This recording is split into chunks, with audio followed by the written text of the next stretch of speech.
오늘은 그리스도인의 성품 중에서 경청에 대해서 함께 생각해 보겠습니다. 제목은 마음으로 듣는 경청이라고 잡아보았습니다. 듣는 것은 참 중요합니다. 듣지 못하면 말할 수도 없습니다. 그리고 들어야 할 상황과 타인의 생각을 들어야 이해할 수 있고 원활하게 소통을 할 수 있습니다. 그런데 듣는 것도 힘들지만 귀를 기울여서 듣는 것, 경청하는 것은 훨씬 어렵습니다. 주보 7쪽에 보시면 글이 적혀 있습니다. 박스로 이렇게 되어 있습니다. 1부 때 보니까 말씀 안 들을 땐 다 보시더라고요. 그냥 보시면 됩니다. 그 박스에 보면 경청이 힘들다라고 하는데요. 뇌과학에 따르면 어떻기 때문에 힘들다고 할까요? 말을 할 때는 어떤 호르몬이 분비된다고 합니까? 도파민이 분비된답니다. 내가 말을 주도적으로 하고 싶은 말을 할 때는 도파민이 분비되는데 말을 들어야 하면 말을 계속 듣다 보면 어떤 호르몬이 분비된다고 하죠? 코르티솔. 스트레스 호르몬이 분비된다고 합니다. 그래서 이거를 제가 설교를 준비한다고 말씀 안 드렸는데 어떤 분이 이걸 적어 주셨어요. 그러니까 그만큼 말을 하는 것은 좋은데 내가 주도적으로 하는 건 좋은데 말을 듣는 것은 그만큼 어렵다는 겁니다. 그래서 이 시간 그 내용에 보면 하나가 더 있어요. 그래서 경청하는 것은 거의 중노동에 가까운 일이다. 그렇게 적혀 있습니까? 중노동입니다. 그렇다면 마음으로 듣는 경청, 저는 이 중노동을 하자 이런 제목으로 바꿔볼 수가 있는 거죠. 왜 경청을 해야 하는지, 경청하는 것은 어떤 것인지 한번 생각해 보겠습니다. 오늘 우리가 함께 읽은 본문은 열왕기상 3장 솔로몬의 이야기입니다. 솔로몬 왕이 기브온 산당에서 1,000번제를 드렸을 때죠. 1,000번제는 번제를 1,000번 했다는 것이 아니고 1,000마리의 번제물, 그만큼 많은 번제물을 하나님께 드리고 제사 드렸을 때 그날 밤에 하나님께서 꿈에 나타나 말씀하셨습니다. 5절 하반절이 그 내용입니다. 내가 네게 무엇을 줄고 너는 구하라 하셨습니다. 만일 하나님의 성도 여러분께 이렇게 말씀하신다면 무엇을 구하시겠습니까? 준비된 분들이야 바로 이야기를 하실 수가 있겠죠. 저 같으면 이렇게 좀 생각을 많이 하는 타입이니까 하나님 좀 기다려 주십시오. 한 하루 정도 생각을 이렇게 부탁드릴 만한데 솔로몬은 일목요연하게 자기가 구하는 게 있었습니다. 무엇을 구했을까요? 9절 말씀을 함께 읽어볼까요? 9절 말씀 다 함께 한번 읽어보겠습니다. 시작. 누가 주의 이 많은 백성을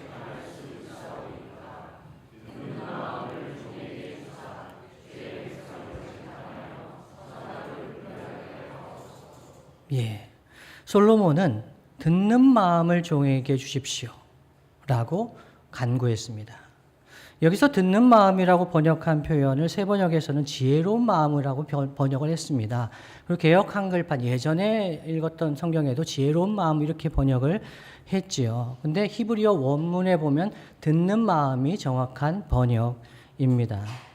레브 쇼메야 이렇게 원어로는 되어 있습니다. 듣는 마음입니다. 특히 레브라고 할 때 이 레브는 가슴, 마음, 속사람 이렇게 번역을 합니다만은 성품이라고 문맥에 따라 성품이라고 번역할 수도 있습니다. 그래서 따라서 이 듣는 마음을 주십시오라는 것은 경청하는 성품을 주십시오라고 번역할 수도 있겠습니다. 그렇다면 솔로몬은 왜 듣는 마음을 경청하는 성품을 달라고 그렇게 기도했을까요? 그 이유를 7절과 8절에서 길게 설명을 합니다. 솔로몬이 아버지 다윗을 대신해서 왕이 되었는데 막상 왕이 되어 보니 자기는 너무 작은 아이라고 인정을 합니다. 저는 작은 아이입니다. 출입할 줄을 알지 못합니다. 라고 7절에서 얘기하죠. 그 말은 새 번역에 보면 처신을 제대로 할 줄도 모릅니다. 라는 겁니다.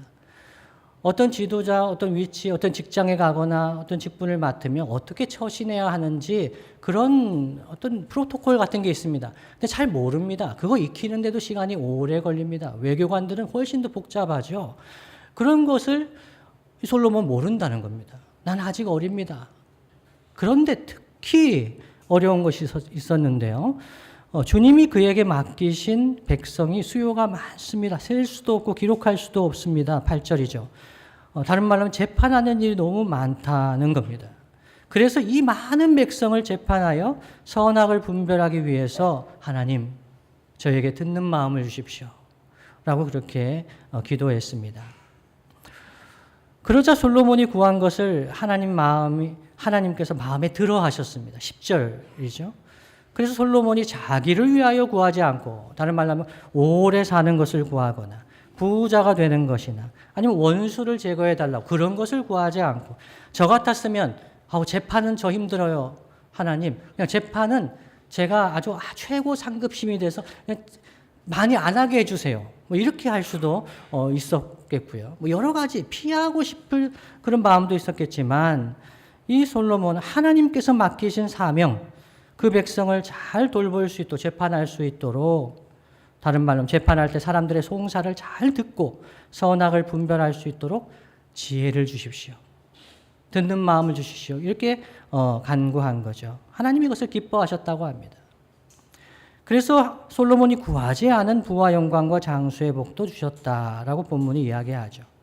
그런데 좀 주목해 볼 만한 것은 솔로몬은 듣는 마음을 구했습니다.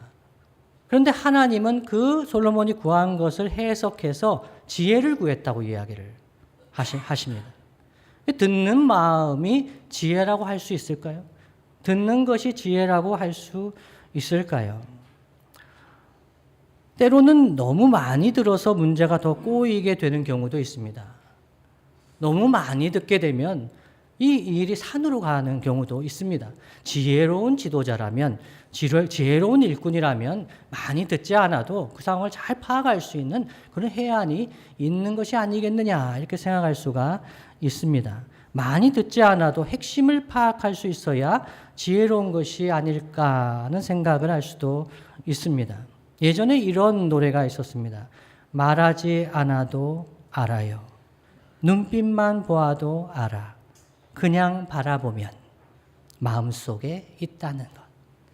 오리땡 땡땡파이의 정, 이렇게 나오는 그 광고 카피이죠. 말하지 않아도 알아야 되는 거 아닐까요? 눈빛만 봐도 알아야 되는 거 아닐까요? 우리 사이라면, 그 정도의 분이라면 이렇게 생각할 수도 있습니다. 그러나 여러분, 실제 우리의 삶에 말하지 않으면 모릅니다. 듣지 않으면 모릅니다.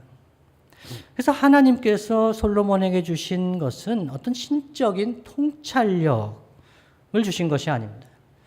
듣지 않아도 이해할 수 있는 사람이 되게 하신 것이 아닙니다. 솔로몬에게 지혜를 주셔서 그냥 재판 시작하면 땡 하면 알겠어. 한 1분만 들어도 알겠어. 그러면서 재판할 수 있는 그런 지혜가 아니었습니다. 하나님께서는 솔로몬에게 듣는 마음을 주셨습니다. 듣는 마음을 가진 사람이 되게 하셨습니다. 경청하여 듣고 선악을 잘 분별할 수 있는 지혜로운 사람이 되게 해 주셨습니다. 그러한 그의 성품과 지혜를 대표적으로 보여주는 일이 오늘 우리가 읽은 말씀에 바로 이어서 나타나는 솔로몬의 재판 이야기입니다. 열왕기상 3장 16절부터 이어지죠. 매우 유명한 이야기입니다. 초등학생 정도면, 웬만한 그 교회 초등학생 정도면 다 알만한 이야기죠. 창녀 두 사람이 왕에게 재판을 요청했습니다. 여러분, 왕이 창녀의 재판까지 해야 합니까? 그러지 않아도 되지 않습니까? 근데 이 창녀의 재판을 솔로몬이 직접 주관합니다. 그만큼 어려운 판결이었다고 볼 수도 있습니다. 장안의 화제가 되고 해결하기 어려웠다고 볼 수도 있는 거죠. 이야기는 이렇습니다. 창녀 두 사람이 있었습니다. 같은 집에 살고 있었습니다. 3일 간격으로 아이를 낳았습니다. 그런데 한 여인이 잠을 자다가 잘못해서 자기 아이가 죽습니다. 그래서 그 여인이 어떻게 할까 하다가 그 다른 여인의 아이와 자기 죽은 아이를 맞바꿉니다. 그래서 이 다른 여인이 새벽에 젖을 먹이려고 일어나서 보니까 자기 아이가 죽어 있습니다. 어떻게 하죠? 근데 아침이 밝았을 때 아이를 자세히 보니까 자기 아이가 아닙니다. 다른 사람은 모를지라도 엄마는 압니다. 자기 아이가 누군지를 알지 않습니까? 그래서 분쟁이 생겼습니다. 자기의 아이라고 주장하게 된 거죠. 두 여인이 결국 다투다가 결국 왕 앞에까지 가게 되었습니다. 그래서 솔로몬이 어떻게 합니까? 그 이야기를 다 들어줍니다. 다 듣고 나서 솔로몬이 신하들에게 칼을 가져오라고 합니다. 아니, 다 들었으면 솔로몬이 다 알아야 되는 거 아닙니까? 그 정도 들으면 정말 누구 아이인지를 딱 분별해내야 지혜가 있는 사람이라고 할 수 있지 않을까요? 근데 솔로몬은 칼을 가져오라 하면서 그들의 마음을 드러냅니다. 살아있는 그 아이를 둘로 나누어서 반쪽은 이 여자에게, 나머지 반쪽은 저 여자에게 주라라고 했습니다. 이 얘기 들으니까 황당하죠. 아니, 솔로몬이 이게 멍은 좀 그렇고 어리석은 것이 아니나 이렇게 생각할 수도 있지 않겠습니까? 살아있는 아이를 나눠 가지라. 그러자 살아있는 아이의 진짜 엄마가 그 마음속에 모정이 불타오릅니다. 사랑이 불타오릅니다.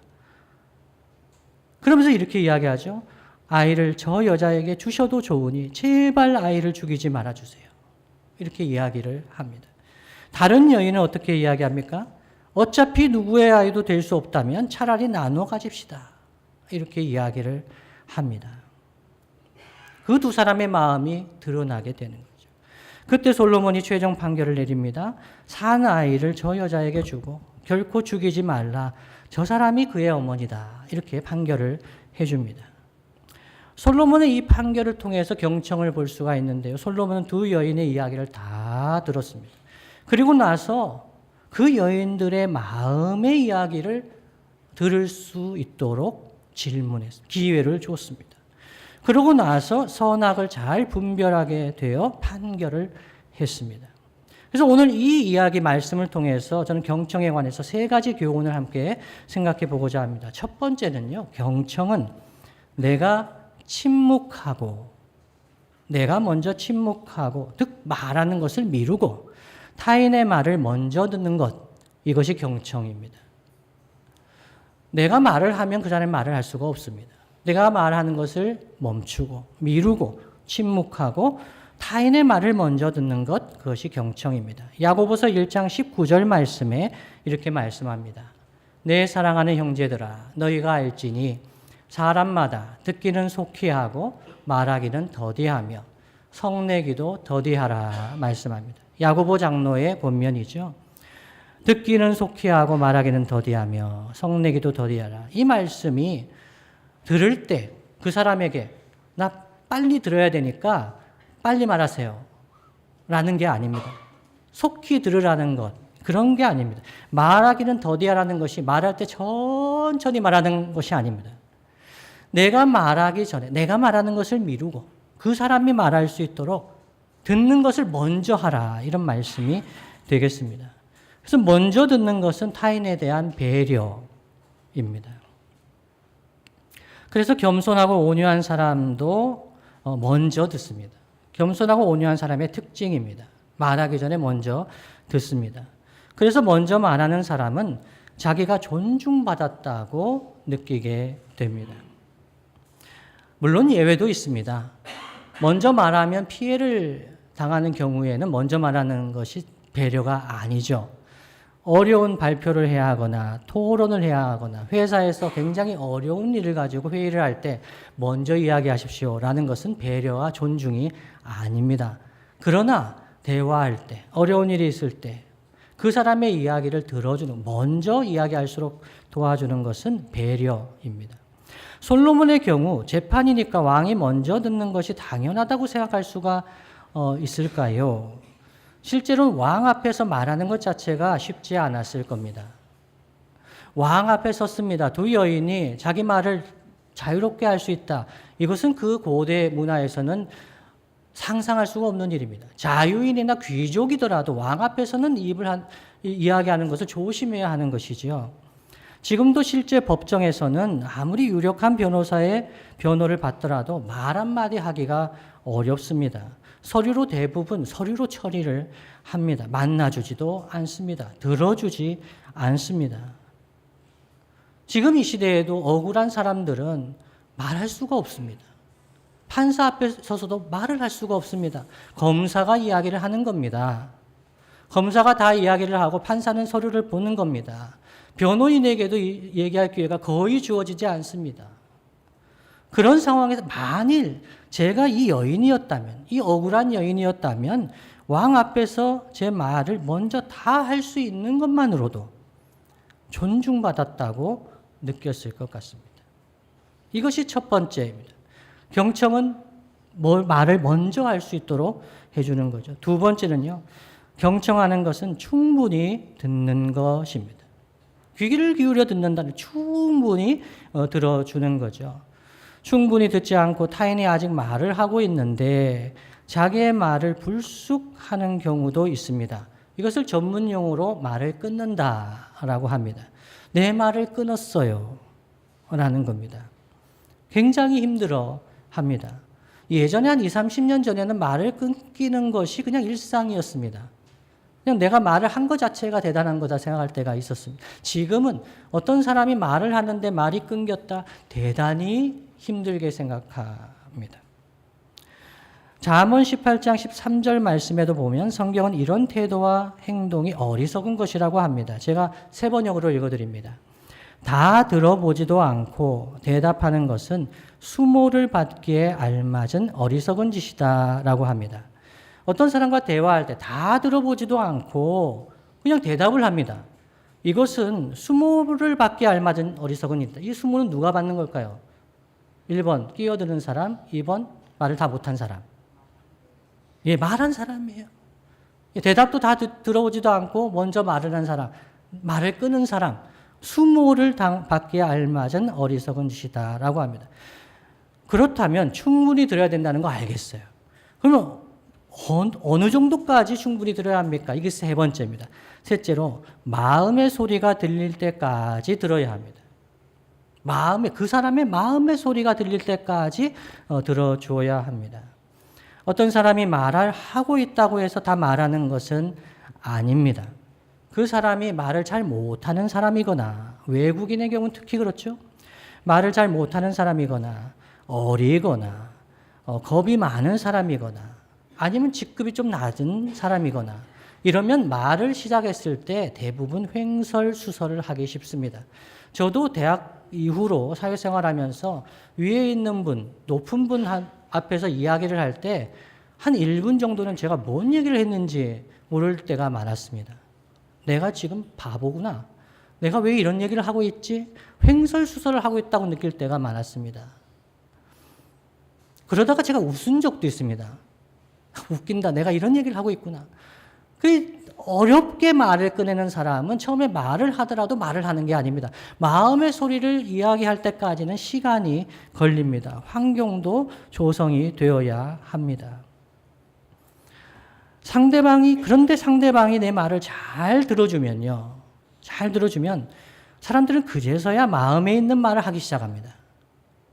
조금씩 하기 시작합니다. 근데 그 마음의 소리를 들어주면서 그 대화를 이어갈 수 있는 능력이 필요합니다. 그래서 마음의 소리를 들으려면 적극적으로 경청해야 합니다. 특히 부모나 지도자의 위치에, 상급자의 위치에 있는 분들은 귀로 듣는 것뿐만 아니라 마음으로도 들을 수 있어야 합니다. 말을 해보라. 이 사람 만나서 얘기를 하면 사람들은 말을 잘 못합니다. 그래서 말하기 편한 분위기를 만들어주고 마음에 있는 말을 할 때까지 기다려줄 필요가 있습니다. 그리고 때로는 질문을 통해서 도와주는 것도 매우 좋습니다. 효과적입니다. 그때 마음이 어땠어? 그때 네 마음이 어땠어? 그때 어떤 걸 느꼈어? 상황이 어땠니? 이런 질문들, 그 자신도 잘 생각해 보지 못했던 자신의 어떤 욕구, 자신의 어떤 숨어있는 마음, 그런 걸 느낄 수 있도록 도와주는 것, 질문을 하면서 도와주는 것이 매우 효과적입니다. 그런데 사람들은 이렇게 귀를 기울여서 들어주는 거 쉬워하지 않습니다. 어렵습니다. 왜 그러냐면 사람들은 듣고 싶은 것만 듣는 경향이 있기 때문입니다. 내가 듣고 싶은 것을 듣습니다. 그래서 부하 직원들이나 학생을 만나서 이야기할 때 말을 시작합니다. 내가 듣고 그렇구나 하고 판단하고 바로 대답을 합니다. 그러면 그 사람 마음을 알지도 못하고 이야기를 하게 되고 대화는 꼬이게 됩니다. 선택적으로 듣는 경향이 많습니다. 그래서 마음의 소리까지 상대 마음의 깊은 욕구도 잘 듣겠다고 선택하는 것, 마음을 먹는 것, 노력하는 것이 매우 중요합니다. 그래서 배워야 합니다. 사실 훈련을 받아야 합니다. 이쯤 설교를 들으시면 힘들어 하시는 분들이 생깁니다. 설교를 듣는 것도 힘든데 경청을 하는 것, 귀를 기울여 듣는 것은 너무나 힘들구나. 나는 못하겠다. 이런 생각을 하실 수도 있습니다. 만일 여러분이 일방적으로 나이가 어리고 젊기 때문에 일방적으로 잔소리나 훈계를 들으시는 입장이라면 더 그러실 수도 있습니다. 제가 이렇게 듣고 있는데 얼마나 더 들어야 합니까? 이렇게 하시는 분도 있을 것입니다. 또는 대화할 때 타인의 말을 먼저 잘 듣고 충분히 듣고 마음을 다해 들어야 한다는 것 압니다. 이론적으로 모르지 않습니다. 그런데 삶에서 실천하는 것이 그리 쉽지 않기 때문에 이런 이야기를 듣는 것이 어려운 분들도 있습니다. 그래서 저는 왜 경청이 어려울까 3가지로 한번 생각해 보았습니다. 첫째는요, 상대방이 말을 너무 길게 하기 때문입니다. 네. 사람들은 한계가 있습니다. 인내심의 한계가 있습니다. 말을 많이 듣는데 익숙하지가 않습니다. 그런데 말을 많이 합니다. 그래서 내 인내심의 한계를 넘어섭니다. 그래서 말을 끊게 됩니다. 안 끊고 싶습니다. 그런데 내 인내심에는 사람이기 때문에 한계가 있다는 거죠. 사람들은 다 바쁩니다. 여러분 학생은 안 바쁠 것 같으십니까? 유치원생 바쁠 것 같습니까? 안 바쁠 것 같습니까? 너무 바쁩니다. 안 바쁜 사람이 없습니다. 타인의 말을 오래 들어줄 수 있는 시간 없습니다. 인내심에 한계가 있는 거죠. 그래서 상대방의 말을 끊는 경우가 있다. 첫 번째 경우입니다. 두 번째는요, 자기가 해주고 싶은 말이 막 생각납니다. 대화를 하다 보면, 말을 듣다 보면 경험도 많고 아는 것도 많고 그러니까 해주고 싶은 말, 충고해주고 싶은 말, 이게 해결책을 제시하고 싶은 그런 게 막 불쑥불쑥 올라옵니다. 그래서 말을 듣다가 그걸 얘기해 주는 겁니다. 도와주는 거죠. 도와주려고 하는 거예요. 그래서 말을 끊습니다. 때로는 그런 식으로 생각하면 안 된다고 충고도 해주고 문제 해결책을 제시하면서 말을 끊습니다. 두 번째 경우죠. 세 번째는요, 어떤 사람은 말을 듣고 있는 시간 낭비라고 생각합니다. 내가 한참 듣고 있는데 저 사람이 하는 말이 제가 도와줄 게 하나도 없어요. 그냥 자기 얘기를 하고 있는 거예요. 답이 없는 얘기를 하고 있는 거예요. 내가 왜 그런 얘기를 듣고 있어야 되는가? 이건 시간 낭비다. 그래가지고 아주 능숙하게 대화의 주제를 바꿉니다. 다른 주제로 쓱 꺼냅니다. 근데 그거 있잖아. TV에 봤어? 이렇게 하면서 말을 돌립니다. 그 사람은 자기 얘기를 하고 있었습니다. 이렇게 상대방의 말을 잘 들어주는 것은 어렵습니다. 조신영 작가의 책 마음을 여는 지혜 경청이라는 책이 있습니다. 거기에 211쪽에서 212쪽에 이런 내용이 있습니다. 제가 한번 읽어드리겠습니다. 이야기를 들어달라고 하면 당신은 충고를 시작하지. 나는 그런 부탁을 한 적이 없어. 이야기를 들어달라고 하면 그런 식으로 생각하면 안 된다고 당신은 말하지. 당신은 내 마음을 짓뭉개지. 이야기를 들어달라고 하면 나 대신 문제를 해결해 주려고 하지. 내가 원하는 것은 그런 것이 아니야. 들어주세요. 내가 원하는 것은 이것뿐. 아무 말 하지 않아도 돼. 아무것도 해주지 않아도 좋아. 이런 글이 있습니다. 여러분 이 글을 읽으시면 어떤 마음이 드세요? 저는 이 글을 읽고 이런 생각이 들었습니다. 당신이 원하는 그런 사람은 세상에 없어요. 없어요. 차라리 상담료를 내시고 전문 상담을 받으세요. 라는 생각이 들었어요. 사람들은요, 다 힘들어요. 바쁘게 힘들게 살아요.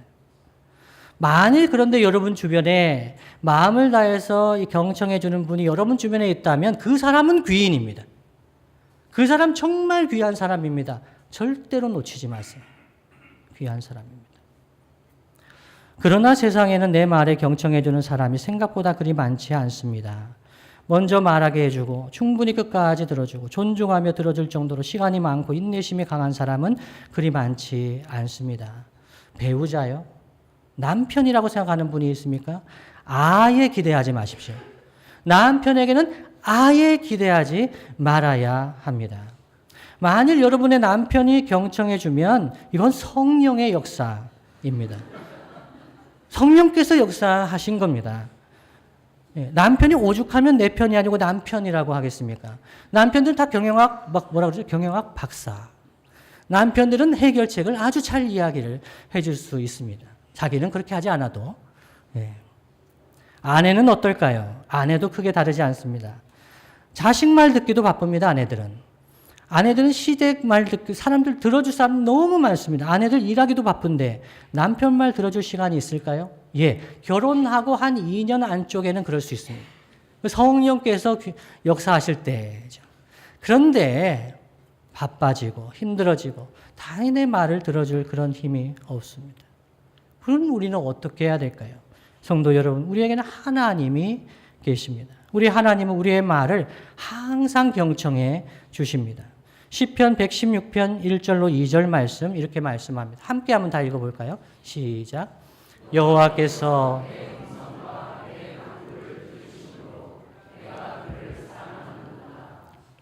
그의 귀를 아멘. 우리가 하나님 앞에서 뭔가를 이야기할 때 하나님은 왜 그런 얘기를 주저리 이야기하고 있냐고 책망하지 않으십니다. 사람은 책망할 수 있습니다. 제가 예전에 공부를 잘할 수 있게 해주세요. 기도한다고 했더니 어떤 분이 이야기하셨어요. 공부는 네가 하는 거지 왜 하나님께 공부를 할 수 있도록 기도 도와달라고 하느냐. 공부는 네가 하면 되는 거다. 예, 그분은 의사 선생님이었어요. 저는 공부를 못하는데 공부를 잘할 수 있게 해달라고 기도했는데 그 마음이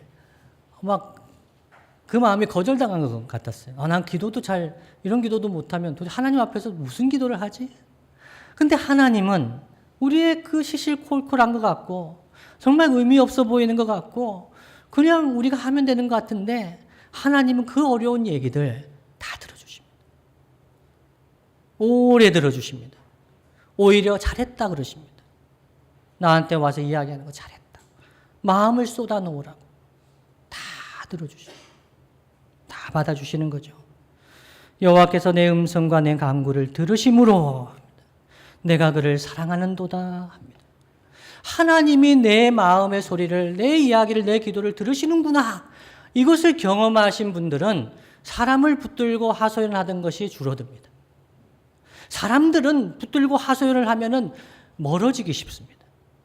그런데 하나님께 내 마음을 내어놓고 하소연을 하면은 더 가까워집니다. 하나님 내 마음을 다 들어주시는구나. 내가 2절 말씀, 그의 귀를 내게 기울이셨으므로 귀를 기울여 들어주시는구나. 기도하러 왔는데 아무 말도 하지 못하고 그냥 한숨 쉬면서 앉아 있는데도 하나님이 내 마음의 소리를 들으시려고 귀를 기울이시는구나.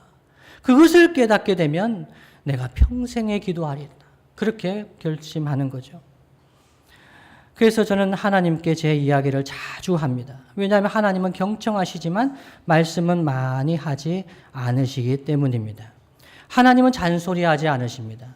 하나님이 시실콜콜 하나하나 참견하지 않으십니다. 하나님이 그렇게 음성으로 말씀해 주시면 좋겠다. 직통계시로 말씀해 주시면 좋겠다. 그런 생각이 들 때도 있지만 하나님은 침묵하실 때가 많습니다. 하나님은 잠잠하실 때가 많습니다. 오히려 우리의 말을 들어주십니다. 우리의 상황을 들어주십니다. 기다려주십니다. 그러면서 말씀을 통해서 깨닫게 하시고 우리가 해결책을 찾아갈 수 있도록 길 안내해 주시고 동행해 주시는 것을 경험하게 됩니다. 예수님께서도 제자들과 함께 가실 때 듣는 마음으로 제자들을 대하셨습니다. 대표적인 예가 누가복음 24장에 나오는 엠마오로 가던 두 제자와의 대화입니다. 엠마오로 가던 두 제자는 예수님의 제자였는데 예수님 부활하셨다는 소식을 듣고 어떻게 해야 됩니까? 예루살렘에 머물러서 기도하며 주님을 기다려야죠. 그런데 이 두 제자가 난 못 믿겠다. 메시아가 십자가 지시는 것도 이상하지만 부활하셨다고 여인의 말을 믿을 수 없다라고 하면서 그냥 고향으로 가버립니다. 제가 예수님이었다면 쫓아가가지고 어떻게 해야 될까요? 일단 한 대 맞고 가가지고 야, 내 분명히 이야기를 했고 다 얘기했고 부활할 거 얘기했는데 너 지금 옛마을로 가고 있는데 일단 한 대 맞고 시작하다 팍 하고 나서 이야기를 하실 수도 있을 텐데 예수님 어떻게 하셨습니까? 같이 걸으셨습니다. 가까이 가셔서 같이 걸으셨다라고 합니다.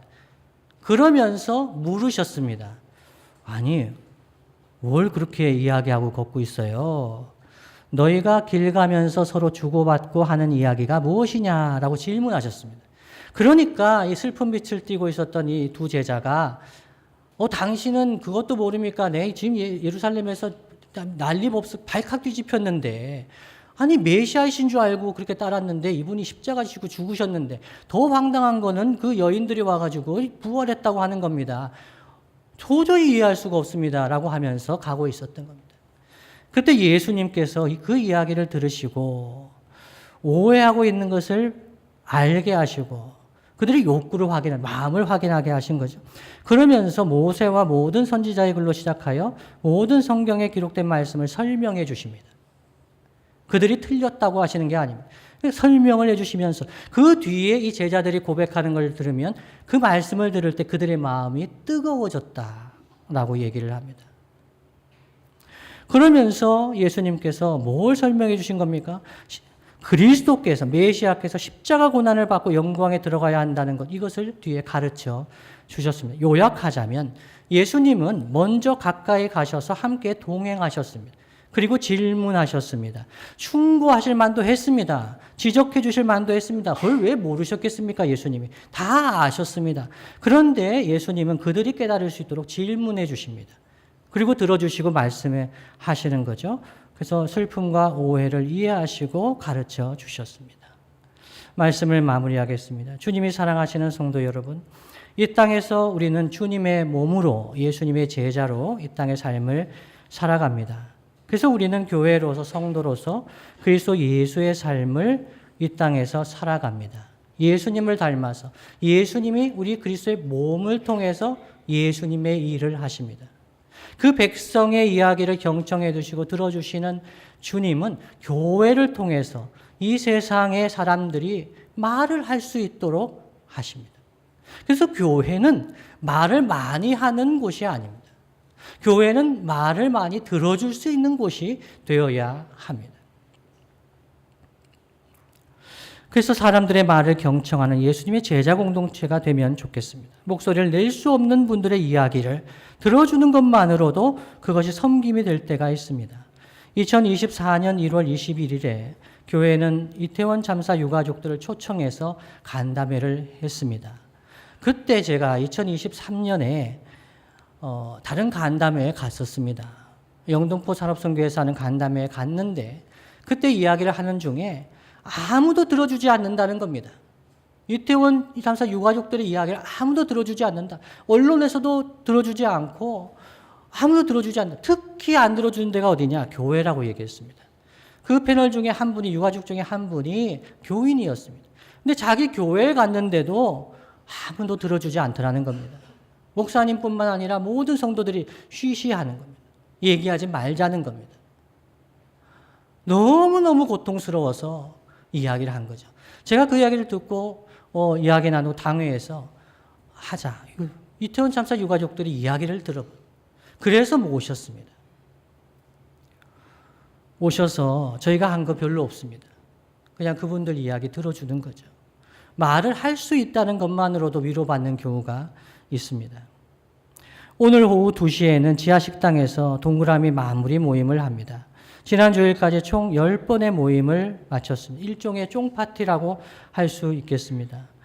이번 동그라미 모임을 통해서 얻은 유익이 많이 있겠지만은 여러분 주보를 보시면은 다 적혀 있습니다. 그 중에서도 하나를 꼽으라면 많은 분들이 경청을 경험했다라고 하십니다. 동그라미 모임을 할 때 우린 4가지를 함께 약속했습니다. 첫째는 다른 사람의 이야기를 침묵으로 경청하기. 둘째는 토킹 피스를 가진 사람만 이야기하기. 세 번째는 처음부터 끝까지 함께하기. 네 번째는 우리들의 이야기는 비밀로 하기. 정말 잘 지켜주셨습니다. 밖에서 제가 여기 동그라미 모임에서 이런저런 이야기를 했다는 얘기를 제가 들어보지를 못했습니다. 너무 감사합니다. 저는 9월 둘째 주부터 모이는 둘의 모임에서도 이런 마음과 자세로 서로 경청해 주면 너무나 좋겠습니다. 사회에서, 교회 밖에서 말할 수 없는 분들이 교회에서 와서만큼은 자기 이야기를 할 수 있는, 슬픔을 나눌 수 있는, 시시콜콜한 이야기라고 폄하되지 않는 그러한 교회가 되면 정말 좋겠습니다. 타인의 말을 함부로 끊지 않고 주님의 마음으로 사람의 이야기를 경청해 주시면 정말 좋겠습니다. 주님이 사랑하시는 성도 여러분, 저는 경청은 타인의 말을 몸과 마음으로 들으며 타인을 배려하고 존중하는 환대라고 생각합니다. 어떤 사람들이 우리의 가정과 우리의 교회와 우리의 삶에서 우리가 만나게 될 때, 우리 둘의 찬양대 오늘 험한 나그네 길을 노래했습니다. 나그네 길 걸어갈 때 제일 반가운 사람은 누구일까요? 말동무입니다. 말을 할 수 있는 사람. 소중한 사람입니다. 내 말을 들어주고 내가 또 그의 말을 들어주고 함께 만나는 그 시간은 너무나 행복한 시간입니다. 우리 교회에 와서 여러분을 만나서 자기의 마음의 이야기를 나눌 수 있고 함께 교제할 수 있는 환대하는 저와 여러분 되시기를 예수님의 이름으로 축복합니다. 다 함께